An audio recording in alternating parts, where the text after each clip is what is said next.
নমস্কার বন্ধুরা, আপনাদের সকলকে আমার চ্যানেলে স্বাগতম।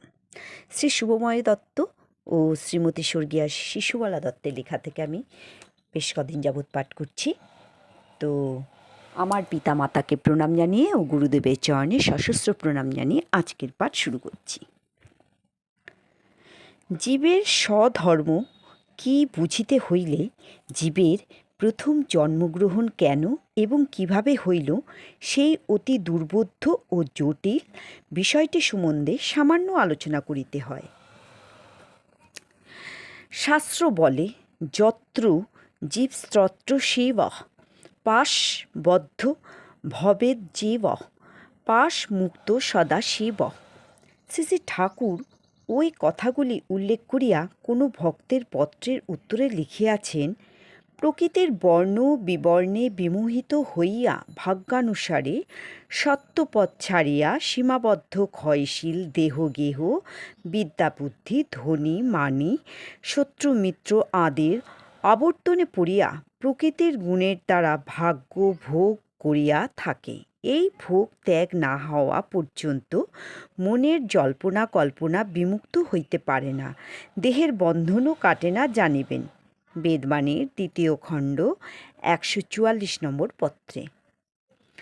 এই পত্র হইতে আমার বোধ হয় যে জীবের প্রথম জন্ম বা ভোগায়তন দেহ গ্রহণ কীভাবে হইল এবং কীভাবে মানব প্রকৃতির সত্য রজতম গুণের দ্বারা পরিচালিত হইয়া নানা অনিত্য অস্থায়ী বস্তুর প্রলোভনে পড়িয়া সংসারে ভাগ্য ভোগ করিয়া সুখে দুঃখে শান্তিতে অশান্তিতে কালাতিপাত করে, তাহাই বর্ণনা করিয়াছেন।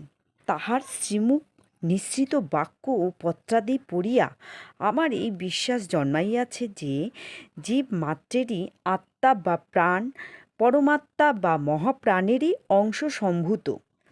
এই মহাপ্রাণ যাহাকে আমরা আনন্দময় শ্রী ভগবান বলি, তাহা আকাশে বাতাসে প্রাণস্বরূপে জীবমাত্রে ত্রিলোকে ব্যাপ্ত হইয়া আছেন। এই প্রাণই একমাত্র স্থায়ী এবং নিত্য পদার্থ। ইহার শক্তিতেই সমস্ত জগৎ পরিচালিত হইতেছে। ওই প্রাণশূন্য হইলে জীবমাত্রই শক্তিহীন জড় পদার্থে পরিণত হয়। দেব দানব মানব গন্ধর্ব কিন্নর আদি হইতে তৃণগুচ্ছ পর্যন্ত সমস্তই ইহার অভাবে শুষ্ক হইয়া যায় এবং পরিণামে দেহ পঞ্চভূতে মিলিয়া যায়। দেহী বা আত্মার অভাবে দেহের কোনো অস্তিত্বই থাকিতে পারে না, কিন্তু আত্মা চিরকালই নিত্য ও স্থায়ী। উপরোক্ত পরমাত্মারই কোনো অংশ প্রকৃতির বেশাবরণের প্রলোভনে পড়িয়া ইন্দ্রিয় গ্রাহ্য সুখ উপভোগের লালসায় মুগ্ধ হইয়া পরমাত্মা হইতে বিচ্ছিন্ন হয়। তৎপর ওই আত্মা বিভিন্ন দেহ আবরণে আবৃত হইয়া জগতে আবির্ভূত হয়। ওই জন্মকালীন প্রকৃতির অবস্থা অনুযায়ী সত্য রজ তম গুণও প্রাপ্ত হয়।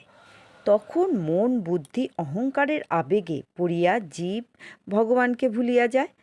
প্রকৃতির মায়াতে মুগ্ধ হইয়া ইন্দ্রিয় গ্রাহ্য সুখ লালসায় প্রলোভনে পড়িয়া নানা কামনা বাসনার দাস হয়।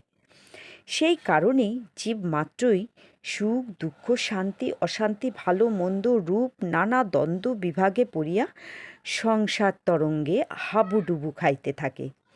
পূর্ণলক্ষ্মী সীতা ঠাকুরানী মায়ামৃগের প্রলোভনে পড়িয়া অশোক বনে চেরের দ্বারা কতকভাবে উৎপীড়িত হইয়াছিলেন।